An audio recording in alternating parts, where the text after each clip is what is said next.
I'm going to my first ballet class today. First, let's go to work. So I used to live in the suburbs and commute, which was around an hour and 15 minutes one way, but now that I live in the city, my commute is so much easier, which makes my morning so much less rushed. I get to explore the city more and do things like take dance classes here after work. I like to bring in my breakfast to eat in the office, and today I have a roasted acorn squash for extra fiber in the morning.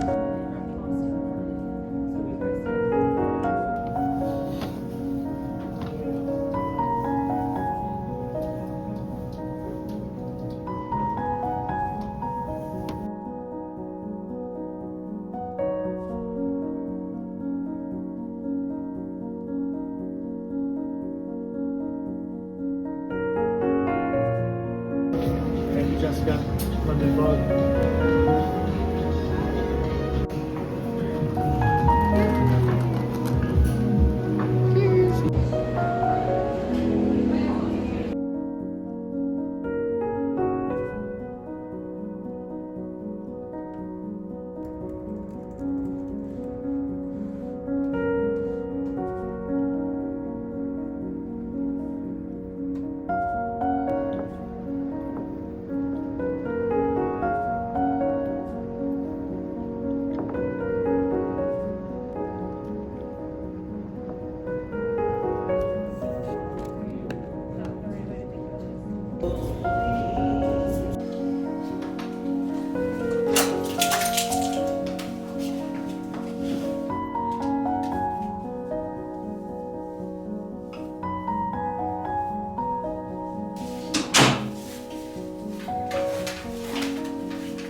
I just got the stand mixer because look at how cute it is.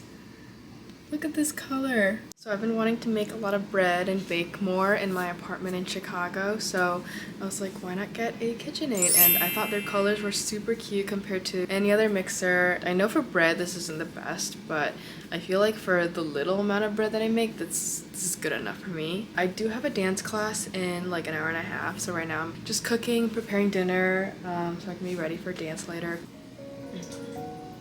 This is going to be my first ballet class in a really long time, so I honestly have no idea how it's going to go. Honestly, I feel like I just don't even have the flexibility or the mobility that I had like so many years ago when I first started taking ballet classes. So I feel like this is just really going to be like a beginner's class for me. I think it's gonna be a challenge, but it's gonna be a fun challenge. The reason why I'm just putting myself out there is so I can get snatched for this year, and one of my goals this year is to just like have a better workout routine and just be healthier and more fit. So I've been adding like more workouts at the gym. I've been going to solid core, taking classes on ClassPass, but something I've been wanting to do for a long time is just get back into dancing. These would just be really good for mobility and for flexibility, and just the discipline that ballet dancers have I really admire, so I'm challenging myself this year to have that discipline as well.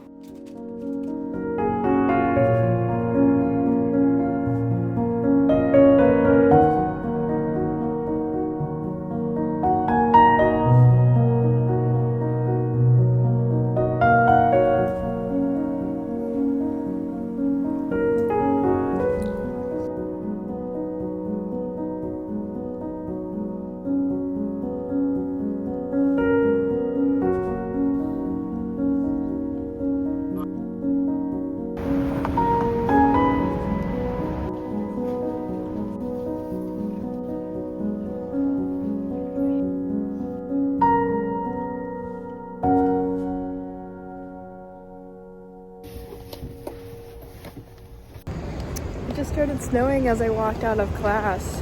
I think we're getting a little bit of what the East Coast is getting, but hopefully it doesn't get that bad. But I think it's so cute and it's so pretty. Just seeing like the snow and the quiet city at night.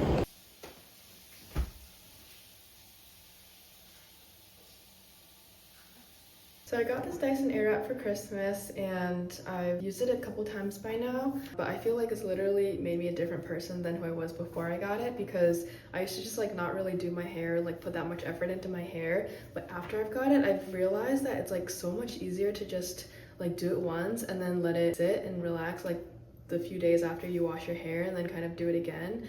And it's really stayed for me and worked for me just because every time I wash my hair, I'll try to like air wrap my hair and do it nicely before I go to bed, and then the next day it's gonna come out like looking super wavy, super nice, and then that usually stays about like 2 to 3 days. But that's what I'm gonna do now. First I'm gonna blow dry my hair to about 80% because that's what they recommend, and then after get a little bit of wet hair and then just like wrap it.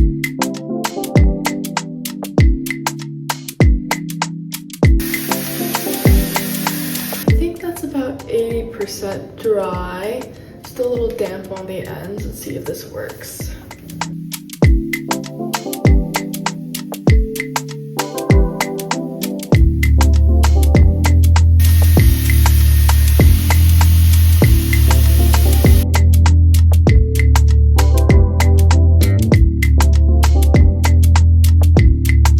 This is the result. So I feel like the curls were as intense this time, maybe because my hair had dried a little bit more than I thought it had before I started, but you can definitely see like some waves, some curls down there, and I feel like that's honestly enough for me. Like I'm just going to work tomorrow, I'm not doing anything crazy, so I feel like I don't want it to be like, it should technically, yeah, it should stay tomorrow and the next few days if I don't really get it wet or anything. So this is it. This is my nighttime air wrap routine. Thanks for staying this long, and I'm gonna get ready for bed now.